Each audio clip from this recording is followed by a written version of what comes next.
भगवान के हो जाएंगे तो आप उनको पा जाएंगे।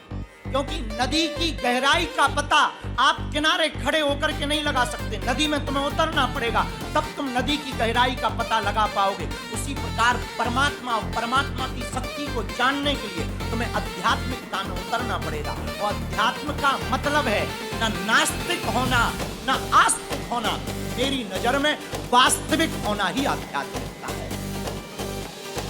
बहुत से लोग नास्तिक होते हैं, एथिस्ट होते हैं, बहुत से लोग आस्तिक होते हैं, वो कहते हैं ये नास्तिक है, कोई कहता है ये आस्तिक है। बहुत से लोगों को बुरा लगेगा, आस्तिकों को भी हमारी बात का बुरा लग सकता है कि आप धर्म विरोधी हैं। मैं प्रार्थना करूं, धर्म का मतलब ही वास्तविकता। इसलिए भारत के लोगों, ना तुम नास्तिक बनो ना तुम आस्तिक बनो। दिल्ली के लोगों, तुम्हें जीने का मजा लेना है, तुम वास्तविक बनो। अगर तुम वास्तविक बनोगे, हम ये वादे के साथ कह सकते, दावे के साथ कह सकते, तुम शुद्ध आध्यात्मिक हो जाओ। आज का आदमी इसीलिए परेशान है क्योंकि वो जो है वो दिखना नहीं चाहता, और जो नहीं है वो दिखना चाहता। अच्छा, सबसे ज्यादा किस बात का आदमी का? महंगे महंगे शौक हैं ही इसीलिए, दुनिया को दिखाने के। आपके ये बड़े बड़े मकान, आप एक कमरे में भी रह सकते, और ये बड़े मकान का सपना भी अपने अहंकार को पुष्ट करने का है। आप दुनिया को दिखाना चाहते कि देख मेरा मकान। महंगी गाड़ी लेने के पीछे भी कारण यही है, तुम दुनिया को दिखाना चाहते, देख। आप जितने भी शौक पाल रहे, दुनिया को दिखाने के लिए पाल रहे, और जिस दिन तुम वास्तविक हो जाओगे, उस दिन तुम्हारी जिंदगी में घटना घटेगी, वो क्रांति घटेगी। ना तुम नास्तिक रहोगे ना तुम आस्तिक रहोगे, तुम अगर वास्तविक रहोगे तो ही तुम प्रभु के नजदीक रहोगे। एक संदर्भ और हम तुमको विनीता गुप्ता देना चाहेंगे। दुनिया का एक महान मुक्केबाज आदमी हुआ, माइक टाइसन। माइक टाइसन झोपड़ी में पैदा हुआ, करोड़ों अरबों डॉलर उसने कमाए, 100 कमरों का उसने मकान बनाया लॉस एंजलिस में, बड़ा भव्य मकान, करोड़ों की गाड़ियां, रोल्स रॉयल्स जैसी गाड़ियां उसने खरीदी, हजारों स्त्रियां उसके जीवन में आई। लेकिन जब उससे सच्चा सद्गुरु मिला, उसके जीवन में कुछ घटना घटी। लोगों ने उससे पूछा, तो पहले की जिंदगी जो तुम्हारी थी, ग्लैमर की जिंदगी, बड़ा मकान, बड़ी गाड़ियां, अब तुम अध्यात्मिक हो गए हो, क्या कहना चाहते हो? उसने बड़े मुस्कुराते हुए बड़ा गजब का जवाब दिया। उसने कहा कि मैं उस समय ब्लैक होल में था, जितने में मकान बनाते जा रहा था उतनी कामनाएं बढ़ती जा रही थी कि एक और मकान हो। जितनी मैं गाड़ियां खरीदता जा रहा था उतनी मेरी गाड़ियों की चाह और बढ़ती जा रही थी। रोल्स रॉयल खरीदने के बाद मुझे मन में आया कि मुझे पोर्श, अल्टा जैसी गाड़ियों को खरीदना चाहिए। वो कहता है कि मैं हजारों स्त्रियों के साथ था, फिर भी मेरी गलत, मेरी कामनाएं बढ़ती जा रही थी।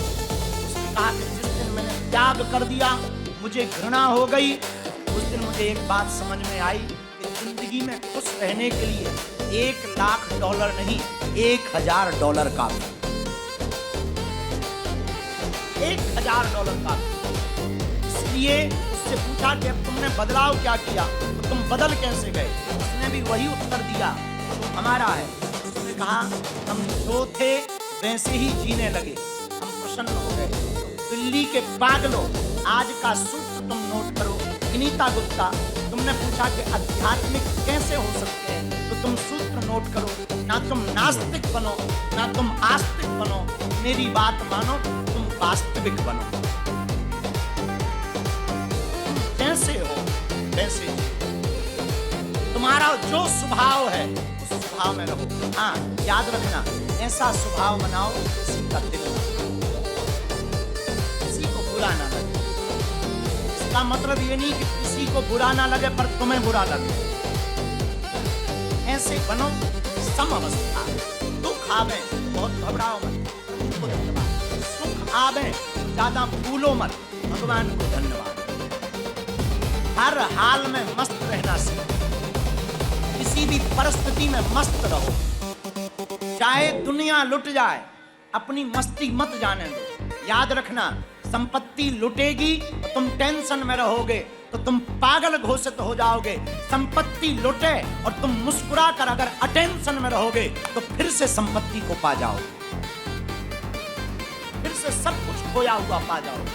इसलिए हर हाल में मस्त रहना सीखो। हमें स्वामी अखंडानंद जी महाराज याद बहुत आते हैं। उन्होंने एक कथा सुनाई। सनत कुमार चले जा रहे थे, भगवान पार्वती और शंकर जी चले जा रहे थे। सनत कुमार तो ऊपर सिर किए हुए कीर्तन करते जा रहे थे। पार्वती जी को देखकर प्रणाम नहीं किया। सनत कुमारों को कोई ध्यान ही नहीं था, ख्याल ही नहीं था, भजन में मस्त थे। पार्वती जी ने श्राप दे दिया कि मुंह ऊपर की तरफ करके जा रहा, क्या मेरा श्राप है, तुम सबके सब चारों के चारों ऊंट बन जाओ। सनत कुमार बोले जय हो, ऊंट बन गए। 2-3 साल बाद पार्वती को ध्यान आया कि हमने सनत कुमारों को ऊंट बना दिया, जरा देखें कैसे। पार्वती जी गई और ऊंट बने हुए सनत कुमारों से पूछा, हाउ फील, कैसा अनुभव कर पा रहे हो। मुस्कुराते हुए सनत कुमार बोले बहुत मजे में। तो पार्वती जी चौंक गई कि ऊंट बनने के बाद भी तुम मजे में हो। सनत कुमार बोले बहुत मजे में। बोले क्यों? सनत कुमार बोले माँ, पहले हम सनत कुमार थे, अब उमा कुमार हो गए, हम मजे में।